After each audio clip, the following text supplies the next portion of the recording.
Welcome everybody. This is the second of these International Insights webinars that we're doing, and tonight we're really fortunate to have Kevin Twomey from Ireland with us, and hopefully we'll sort of string this out for about 45 minutes or an hour of your time. If you've got any questions, if you could use the chat function and I'll try and pick them up as we go, and anything that I don't think that we're going to cover off in my questioning, we can add them in, or anything that's relevant as we go, I'll try and splice your questions in as we go. So feel free to use that chat function.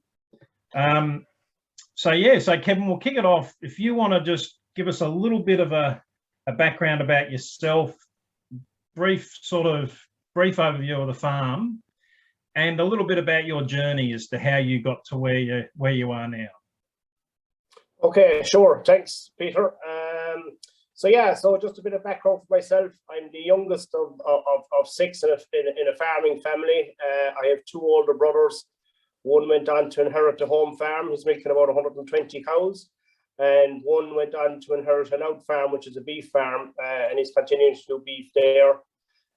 So I was the third boy in the family, so I wanted to go farming. So I went and did my agricultural college course, and then I went and did a farm apprenticeship scheme, which is basically training farm manager for a number of years. And then this farm that I'm farming on now came for sale at the time, and I convinced my parents and the bank and my brothers to come and back me to purchase the farm, which we did. And so I started dairy farming in my own right in 1995 with 40 cows, and we have since worked our way up. I worked in a partnership with my two brothers for about 10 years, and then I wanted to drive on my business more. They were kind of happy where they were. So we kept growing the family here, got married in 99, and we probably milked about 10% extra cows every year is probably the way I'd put it. So just nice gradual growth. Where we are today is we're milking 500 cows on this present farm. We own about 300 acres of that, and we rent in the rest. And over the last number of years, then we would have got involved in leasing other dairy farms or different structures. So some are leasing, some are partnerships. So presently we're involved in six farms, one which we own, and the rest are leased in. So it's been quite a journey, I suppose, on the way. So a lot of expansion, particularly in the last decade. Just pre-quota, we started expanding quite well. Europe got rid of milk quotas in 2015, so we were ready to harvest that opportunity. So we would have went from kind of 600 cows to about 2,000 cows in the last 5 or 6 years. So yeah, pretty strong growth with a lot of growing pains along the way, due to weather, milk prices, whatnot, and just a big cash call on expansion is a massive cost. So yeah, so it's been really good, really exciting times, and it's probably reflected a bit in the Irish dairy industry in terms of the growth that has occurred a bit nationally as well. So that's kind of a quick snapshot of where we are. Yep, beautiful. So you're located in a little place called with an awfully Irish name called Ballyhooly. Now, Ballyhooly, that's correct. Yeah. And so it's in County Cork. That's right, in County Cork. It's only a couple of miles away from our national research station in Teagasc Moor Park. So I've quite a lot of strong links in Teagasc there in Moor Park. So it's a lovely place here. We're in a valley on the Blackwater River. So really nice scenic country with kind of rolling hills around us, but pretty good country for grass growth. So that would be important for us, So I've been doing my homework on Ballyhooly, and obviously when you do your homework, you go to Wikipedia. Okay. Yeah, it tells you everything.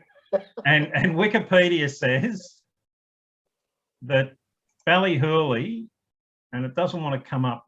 Well, it doesn't want to come up, but it says, let's go backwards. says here that Ballyhooly is a small village and is home to several pubs, a church, a community centre, a petrol station and a shop. Do you think you've got the balance right of several pubs with one church? It's very important because with Hooley being in the name, having a good time is part of being in Ballyhooly. So you need plenty of pubs to be able to do that. And you get a famous visitor there every now and then, I understand. We do, yeah.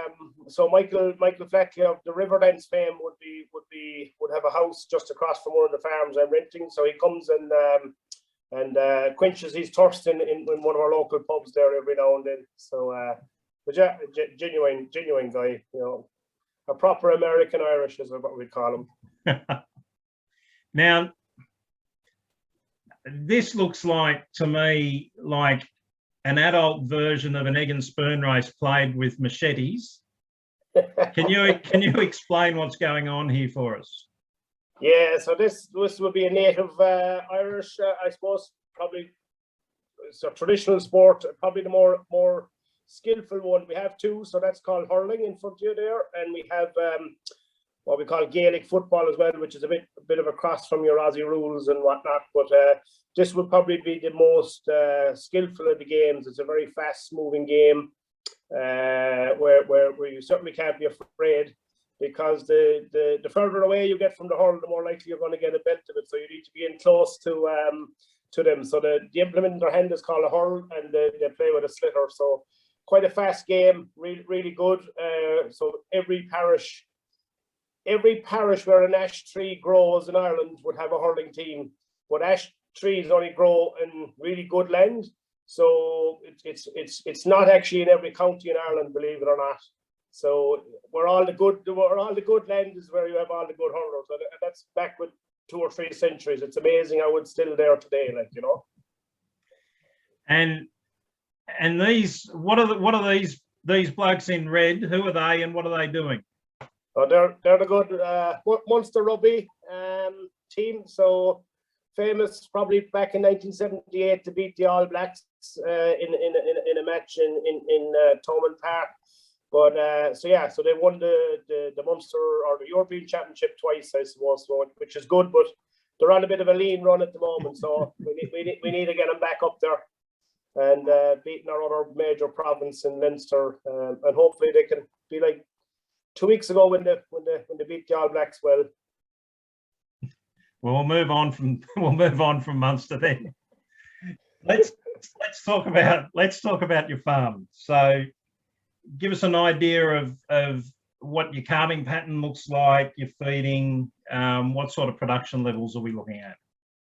Okay, so I suppose if you look at the system we farm, the system we're a pasture-based system, and we follow our grass growth curve. So traditionally we calve around the 1st of February. Our spring starts then, and grass growth starts growing kind of around, we grow maybe 5 or 7 kilos kind of around that time of the year. And that growth rate peaks up into May at about 100 a day of kilograms of dry matter per hectare of a growth rate. So we calve to that system. So compact calving is really important because we dry every cow off roughly the 10th of December or even before it. You know, calving to grass, so making sure that cow is calved on time is important. So fertility is really important. So we try and run a tight calving pattern where we calve 85 to 90% of the herd in 6 weeks.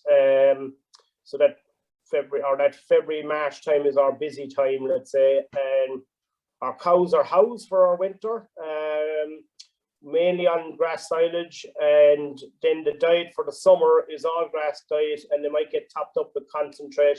So typically we're putting in about 600 to 700 kilos of concentrate through the lactation. As I said, they're fully fed at grass right through the summer into the autumn. And when the grass starts running out in the autumn time, we start drying off cows. So we're back fully housed again, probably for the 20th of November to the 1st of December, we'll be fully housed again. So that's kind of our system.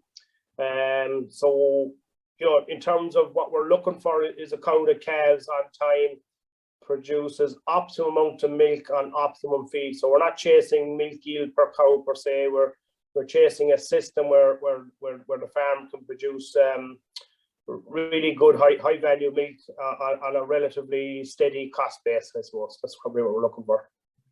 So is the concentrate fed year round or fed to fill feed gaps? Really filling the feed gaps. So primarily in the spring, that February, March time after calving, and again in the autumn, September, October, we put it in to stretch out the rotation length in the autumn time. So it's fed in the shoulders primarily.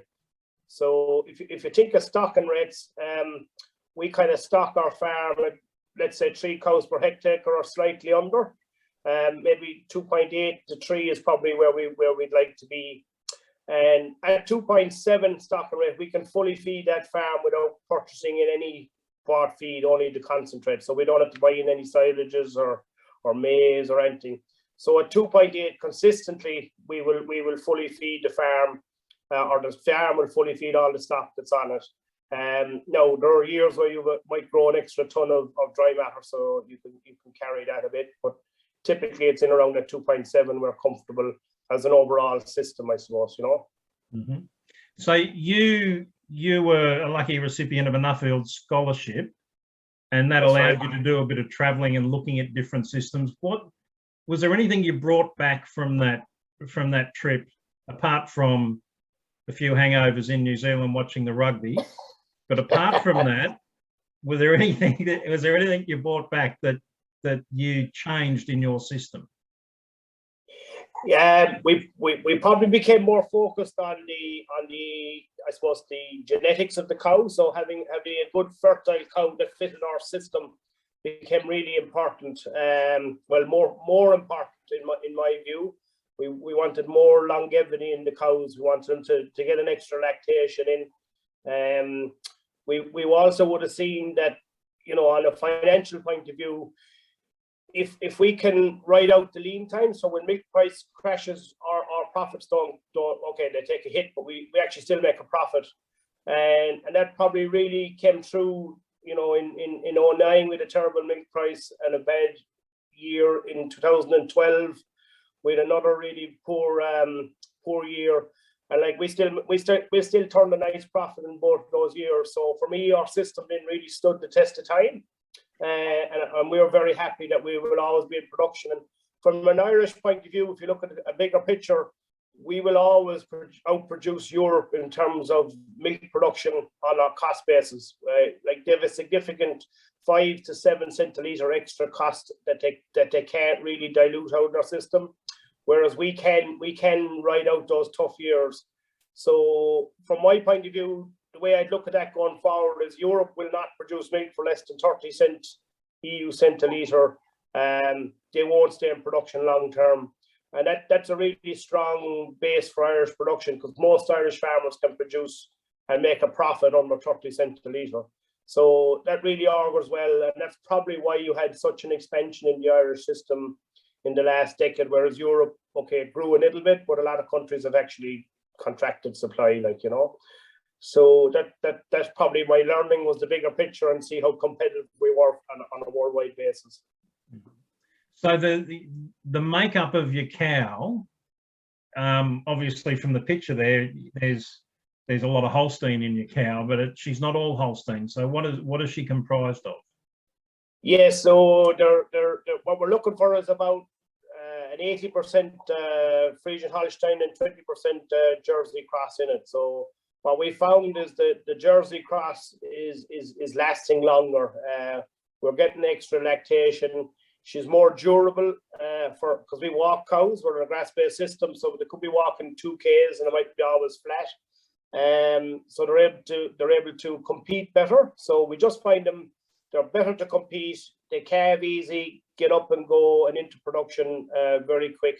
And so they just bring a bit more robustness, if you like, and they're not over big. So our crossbreds probably vary from about 480 to 520 kilos. So not a very big cow, but just possibly, I think it's close to being ideal for a larger pasture-based system anyway, farm for Ireland anyway.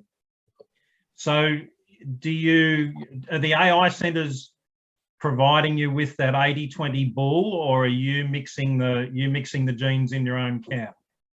I'm mixing the genes in my own cow. Typically, I'm using 100% Jersey bulls, and the reason I do that is I want the full effect of the hybrid vigor coming from the male side, and we will put them in a crossbred cow, so you obviously don't get the full benefit there. But I'm finding I can pick better purebred Jersey bulls that suit me, and I'm quite happy to do that. Maybe I'm wrong. Maybe I should be using Kiwi cross bulls, but I'm quite happy with the mix we're getting at the moment. Now you do have a bit of more variation because some of them crossbreds could be 50 or 60% crosses when they're born, depending on the den. But I'm finding it's working quite well. Probably where we're struggling with in terms of finding really good crossbred bulls or particularly Jersey purebred bulls is the Frisian Holstein sire line has definitely improved and is improving faster from a genetic gain point of view than the Jerseys. The Jersey bulls we're using, they're primarily New Zealand Jerseys, but we don't see the gain in them anywhere near as much as the gain of the Holstein. So in other words, the Frisian Holstein, the Irish Frisian Holstein in particular, is catching up really fast in terms of the traits we're looking for. So it's just something for us to be mindful of. So is the EBI been a big driver in that space of that gain for the Holstein Friesian? Absolutely, yeah, it is, and like at a national level, like it's the EBI is the index we select bulls on, and it's really delivered at a national level in the last 20 years. So you know, if you look at any stats on it, you know, protein has increased by 0.2 up to 0.3 almost now. Fat has increased by about 0.4. Fertility has improved dramatically at a national level, and longevity of cows is coming through now as well. So there have been really gains. So from my point of view at a farm level, I've increased that, I suppose, even more so because we focused a bit more on it. So EBI is delivered in spades for the Irish industry, and we'll continue to do so. I think we've just got the balance of our fertility and production right, like, you know. So I've just had a little comment in the chat, and I reckon I know who it's from. I reckon it's from Janet. And she's made the comment that I've found Irish cows are impressive. We have a farm in South Gippsland and dry the whole herd off. We have 39 Irish daughters, first and second lactation. 3-week in calf rate for them is 85%, and the 6-week in calf rate is 95%. So there you go. There's a bit of good to hear. Good to hear. Yeah. Bit of a plug for Irish genetics. Yeah, like it's at a national level we're beginning to see it. So that's a real indicator of the index is working right, because look, you can get any top 10% farmers going in the right direction, but when you actually see your average cow improving in all traits, and it's all nearly coming through genetics, is what the index has selected and presented to farmers with. It's been a real key, and we will need to keep on enforcing that because of the new challenges coming on stream, such as the carbon emissions, and that longevity of the cows becomes even more important now, and the efficiency of those cows becomes more important now. So we need a kind of a compact cow, if you like, because there's going to be an efficiency trait inside there on either milk output or on weight, on size, that will help to drive that change. So Jackie's asked about the makeup of your pastures. What have you got in the paddocks at the moment? So predominantly all perennial ryegrasses, mostly tetraploid varieties rather than diploids. We find the graze outs better, the cows eat them better, and easier to manage. And we would have clover historically with a while, but making sure we're probably putting in an extra kilo of clover all the time. So we have clover swards in with probably what we would call serious clover swards in with the last 3 years, and looking to reduce nitrogen.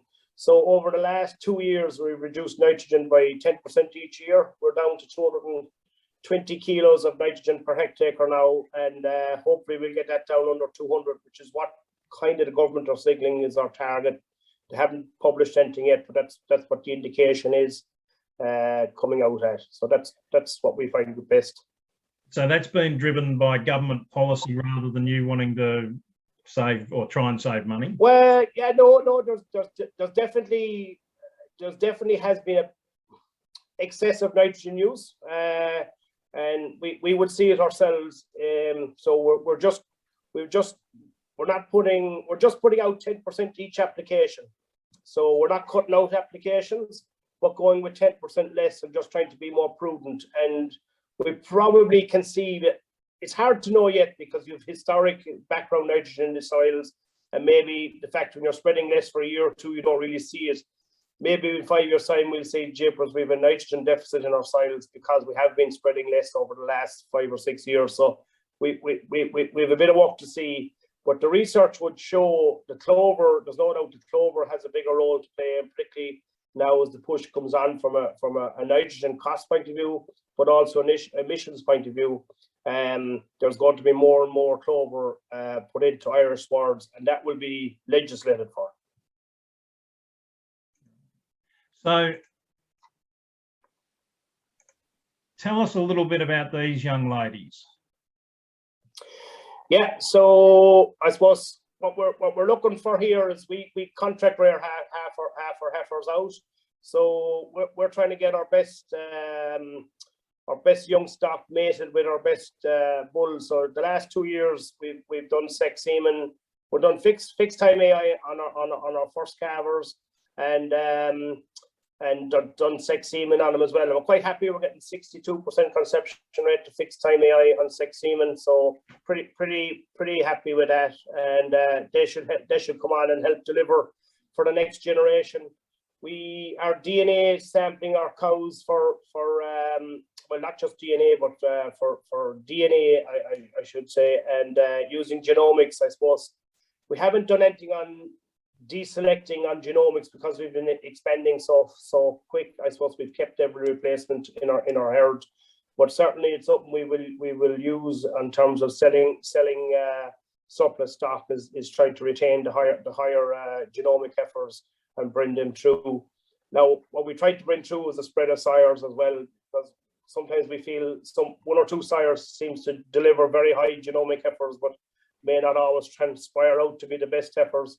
So we'll bring a spread of sires through as well, like, you know.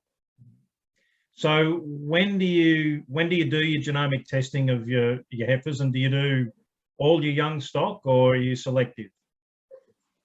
So we're doing all our young dairy stock. So as part of a traceability system in Ireland here, with probably 2 decades, we have to double tag all our calves. And one of the tags has a sample taken for BVD, and if we want, then we can select to DNA our heifers, and we can get the other tag to have a tissue sample for the genomic test.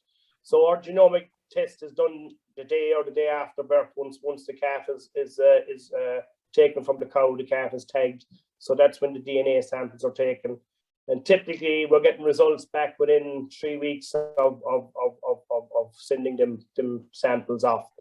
So it's a pretty quick turnaround. You know, there probably is a week more to be got there, which would help. But at the moment, as I said, we've been keeping all those heifer calves. But some of the bull calves have been DNA tested as well. So some of the breed companies would look to DNA sample, our genomic sample, some of our bull calves, and they may select them then to purchase for their breeding program. So they're using the results of that to pick out bulls as well. So I think I'm right in saying this, but I had a look at the top Irish index list for heifers, and I'm pretty sure I spotted one of yours there at least. Is that the case? Yeah, that would be the case. Yeah. Our herd here would be within, kind of jumping in and out of the top 50 of the herds nationally. So we have a number of very good cows in the herd and a few reasonable families. Even though I wouldn't be massively into pedigree cows or anything like that, but we'd be just selecting probably what we think is the best on EDIs, I suppose, and that lines. But so yeah, they're a pretty good herd of cows.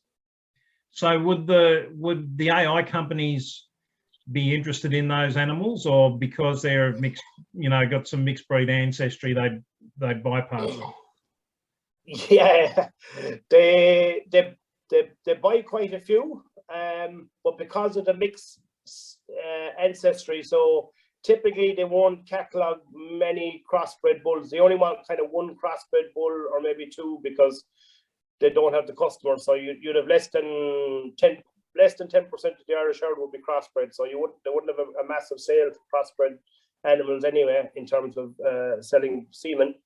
But yeah, we would sell a lot of bulls into them, but a lot of them would have maybe 15 to 20% Jersey genetics, and they mightn't select them because of that.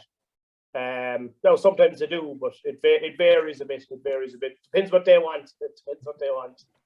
So we'll be a bit provocative. Are they getting it right, the Irish AI centres? You can decline to answer that question if you want to. Yeah, no, I'll give you my own opinion anyway. They're getting it right, but some of it is by default.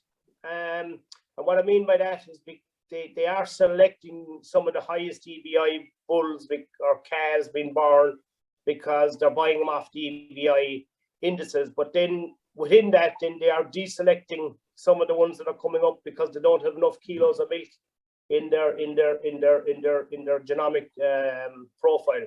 So often, if the bull didn't have plus 100 kilos of meat on the Irish EBI system, they wouldn't buy him or they wouldn't select him.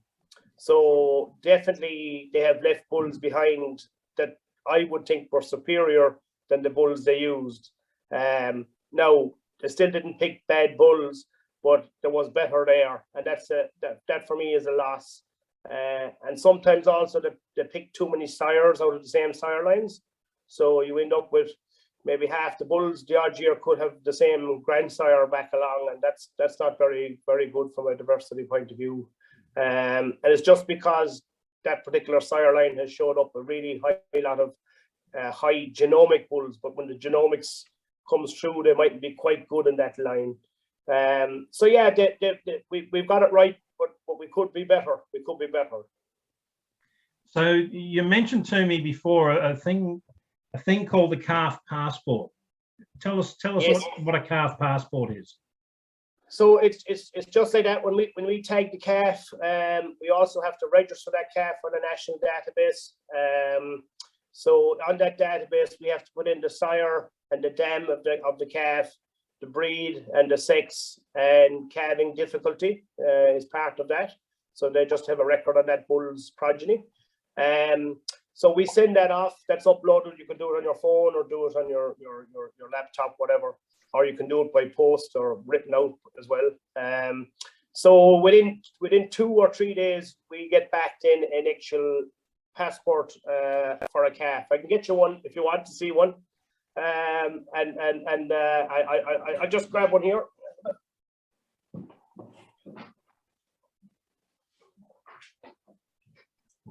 So essentially, that's it.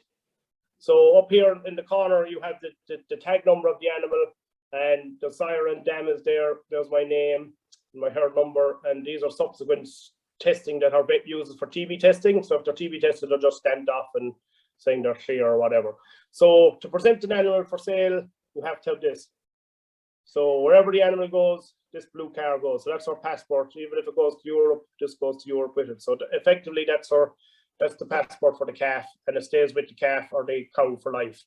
So is it only TB testing, or are there other diseases that are in that? So the other test that happens right at birth is BVD, and that's done off the ear notching. And that animal can't be traded without a clear negative BVD test. If it has a positive test, it can only be sold to the slaughterhouse from that farm. So that's the only testing really that happens. If you're going to Europe, there might be other blood tests you might do if you're leaving the country, particularly for breeding stock. But typically that's it. So when we move animals from farm to farm, we have to apply to the department to move this animal, and they give us a permit, and the seller and the owner must sign off on that permit and send it back to the department. So the department have records of all movements of cattle. So at any one time, if they find an animal on the side of the road, they can tell you its full history within a minute, of where it has been, what farm it came from. So massive traceability, and that's right to the slaughterhouse. And so much our carcasses can come back and tell you what animal came from what steak, or what steak came from what animal. So you have massive traceability right back to the food chain to the farm, you know. So which is a good thing. It is a good thing. There's no doubt about it. Bit more work for us, but we're into it now. But the problem with all regulation, more comes when you think you've something understood, more comes along. It's the nature of regulation. That's it. Now, just a question for Jackie. There's some interesting research in Ireland on mixed pasture swards with herbs to drive up digestibility and drive down nitrogen use. Do you think that's an interesting option? That's yes. I think the research needs to be done. It's really early stages in research, and that's been straight up. Like there's only 2 years work done yet, and one of the issues that's coming to light straight away is the herbs aren't lasting. They're kind of a two year cycle and seem to be falling away. And in some of the mixed species, on the third year, some of them are ending up with just being grass and clover in the sward. So we've a bit of work to do on how we can keep them in the sward.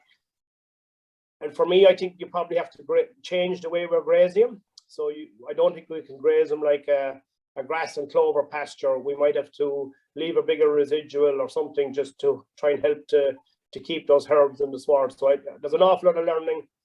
I wouldn't recommend anyone in Ireland to do it yet. I'd certainly do the grass and clover. There's no harm in doing it, but whether it will actually be the right thing to do or not in time.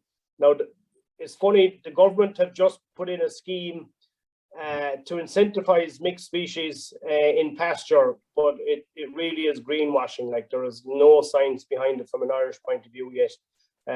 So we've a bit of work to do before you could say it's the right thing to do, and hopefully it might be the right thing to do, but you know, I wouldn't recommend anyone to do it yet anyway. 2 more years work needed. So speaking of research, you said you're only 4 or 5 miles away from Chuggers. Yeah. How important is this place to the average, or to the Irish dairy industry and the average Irish farmer? And how important is it to you? Because I get a real strong sense that science underpins a lot of your decision making. Yeah, we're really, really fortunate and to have what is an independent government funded, it's EU funded, and it's Irish farmer funded to a certain extent. But really lucky that it's independent science. And we have some really, really good researchers there who think themselves as researchers, but also as communicators. So getting the messages out from the research station is still probably one of the issues, I suppose, at a local level. But having that science there is really important, and particularly now because we've been really challenged in the science. So that's just the independent research at Chag has been really important from a farming point of view, so we can verify what we do. Yeah. So one of the things that's happening in Australia, and you mentioned before about how you're using fixed time AI and sex semen. One of the things that's happening over here is we're getting a lot more use of sex semen, and correspondingly a greater use of dairy beef semen. So dairy beef kind of underpins the whole beef production system in Ireland, from what I understand. How does it work on your place? Yes. Okay, so I use AI for 3 weeks and beef AI for 5 weeks. So I'm trying to add a bit of value to my calf crop by using these beef sires. So over the last couple of years, the industry has developed a dairy beef index, a DBI index, and this is an index where we can select bulls that are suitable to use in the dairy herd. So the DBI index is 50% in length, and 50% of the index is to do with carcass and growth. So you can select your bulls then the higher the DBI index, the better the bull is in general. But within that DBI index, you can see the calving ease, and you can also see the carcass ease. So it's really a useful index, because in general, them top bulls breed better beef calves that are good for everyone. They're not just good for the dairy farmer, they're also good for the beef farmer. So I suppose the challenge is to try and get our breed societies like the Herefords, the Angus, our brand bulls that will come higher up the DBI index. So they will be better on gestation length, so short, and still have a nice calf that will develop and satisfy the beef farmer at the other end. So it's been a real good development. So I see that being. Can you hear me? Yeah, I've got you back, I think. Yeah. So what I said? I think we caught a reasonable bit of it. Yeah. Now, when we spoke last time, you talked about, we talked about the potential for sexed dairy beef semen, and I would have assumed, not that I know a lot about these things, but I would have assumed you'd want male dairy beef calves, but you said you'd want female ones. Why would you want female ones? Well, the females ones, okay, it suits me from a dairy farmer. Is generally they calve quicker and easier again. But from our beef industry point of view, it's also suitable because we can finish these animals off grass in their second summer. So there's a big advantage if we can avoid a second wintering of these beef animals. In the industry, the beef farmers have a much lower cost base to get the beef carcass off. So they can be quite profitable as well. So there's a win on both sides, and in general, there's a slightly premium market for heifer beef in Ireland, rather steer beef. So there's a bit of a better market for them. There's more of a local market for them, and they go to the UK as well. So that's probably the two advantages I would see with the heifer side of it. Mm-hmm. And you probably did cover it, but this brown fella down here, this Albrecht, which we don't have many of them in Australia, I don't think. Why are you drawn to using that as a breed?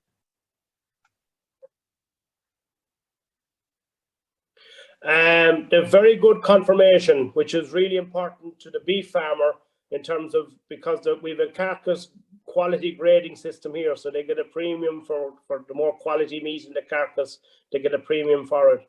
So they're a smaller animal, and good point of view in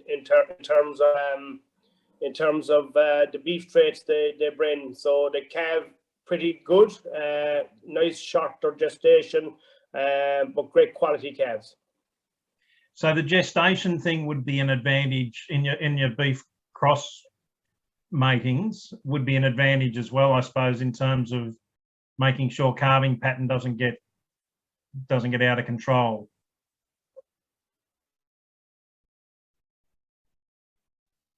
Yeah, it definitely keeps it more compact from our point of view, and benefits of shorter gestation as well. Yeah. So one of the other challenges that I think everyone's going to be faced with, and you touched on this a little bit earlier, is that whole carbon and methane space. So what's happening in Ireland at the moment in that space, and what sort of, I suppose in some ways, what sort of trade-off would you be thinking you'd be happy to make in terms of profitability to become a better carbon citizen farmer? Okay, so what's happening in that space is a lot of good research happening in this space, and you could see in some of the pictures there. But that picture on the bottom left is probably the most important one, and that's measuring the methane of cows at grass. And some of the early work is showing that from the first half of the year, our cows are emitting a lot less methane than we originally thought they were, or originally they're actually marked down at a national level, inventory level for. And it seems to be related to the quality of the feed. So the higher quality grass, the easier it is for them to digest and the less methane being produced. So if that works out and transpires, like there's a 20% benefit here to the industry if we can prove that that is the actual case for the entire year. So there's good work happening. What's the trade-off for profitability? It's always going to be a hard one to take, that trade-off. But I suppose for me, it's about being a bit more efficient. So if it turns out that we can farm a bit more efficiently and have the benefit of producing less methane, well, that's a win-win situation. So there's not much of a trade-off. The bigger trade-off, I suppose, will come is if we're capped at a national level of actually numbers, and then it comes more regulation in terms of how A farmer can grow versus the B farmer down the road. And that's probably something I wouldn't like to see. So if we can manage it at a national level rather than at a farm level, I think it will be really, really beneficial. And I think that's what the government are probably trying to do, but because politically it's easier to do it, but whether they can actually achieve it is not. So you may well see a trade-off being that if you want to increase your numbers, you may have to buy a carbon or a methane credit, and that credit may come from a bee farmer exiting or a farmer trading businesses. But it's hard to regulate that, so it's a big infrastructure needed when you go down that road. So I think they're going to try and regulate it at a national level. And interesting to see if we'll be ending up then with individual carbon emissions quotas, which is probably the easiest way to implement it. If they do, is that, let's say I get a carbon emissions of whatever 20 ton or whatever it is, and it's up to me how I utilize that. So I can have so many cows, or I can spread less fertilizer and you have less emissions that way. So you might have a menu of options of how you actually stay within the limit, rather than having a per cow limit. Because it would be a shame. We've had tremendous growth in the dairy industry, and it's been really, really beneficial to the rural economy, because what extra Irish milk has been produced has been sold onto the world market. So it's direct foreign money coming into Ireland. So every extra milk we produce in Ireland, we're bringing in foreign money into Ireland at a local level, and that's really been beneficial. Because low to do it, and it's about trying to do this efficiently versus milk being produced in other countries that is far more efficient than ourselves from a cash point of view. But look, that's a bigger debate, and who knows exactly where the trade-offs will be, because it will be political. So anything's possible when it's political. So obviously this is work that's happening at Chuggas, and I assume that that Andrew Cromie and his boys will be looking to put something into the EBI, or do you think they'll have more of a standalone index? Oh no, I would think it will come into the EBI. Some of it is there already in terms of your production traits, longevity traits, which all feed into some of these readings. So some of this will become predictable, but there might be a genome element, a genomics element to it in terms of actually predicting the one cow over another cow being more efficient in terms of emissions. So there's definitely a future reading to come into it, I would think, but I think it'll be incorporated into it, So we had a question. I wasn't sure who it was from, and it's very topical in Australia at the moment because of COVID and because of our reliance on backpackers, for example, as farm labour, many of which come from your country, I must add. But how are you getting on at the moment in terms of managing your labour on your farm, but also the other farms that you're involved in?